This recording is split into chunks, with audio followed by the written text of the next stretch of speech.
In today's video, I'm going to teach you how to create meeting link in Microsoft Teams. By the end, you'll know exactly how to generate a reusable link you can share anywhere, so people can join your meeting with a single click. First, open Microsoft Teams on your desktop or in a web browser. Make sure you're signed in with the account you want to host from. If your organization uses multiple tenants, double check you're in the right one before proceeding. Having Teams up to date helps ensure the buttons you see match what I'm showing. Once Teams is open, look to the left side of the screen for the navigation rail and click Meet. Depending on your layout, you might see icons only. Hover to reveal labels. In some setups, Meet can be tucked behind the More Apps menu, so expanding that panel can help you spot it.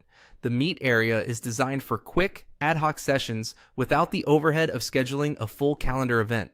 Inside the Meet view, click Create a Meeting Link. This option is perfect when you need something fast. It doesn't require a time, title, or attendees up front.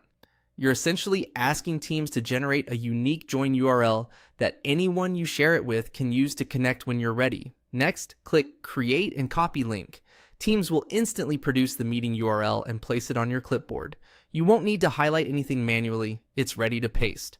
A quick tip: if you plan to reuse this link shortly, keep a Notes app or a draft message open so you can drop it there as a backup.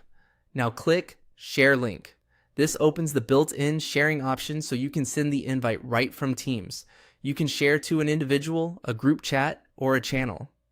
Add a short message to provide context, like the purpose of the meeting or the expected start time, and then send. If you prefer, you can also paste the copied link into an email or a calendar invite in your usual tool. Before wrapping up, consider a couple of best practices. If you're sending the link widely, let participants know whether they may enter a lobby first, since some organizations require admit by host. And after the meeting starts, you can adjust meeting options like who can present to keep things running smoothly. That's it. You opened Teams, went to Meet, created a meeting link, copied it, and shared it. All in a few clicks. Save this process for whenever you need a fast, flexible way to bring people together in Microsoft Teams.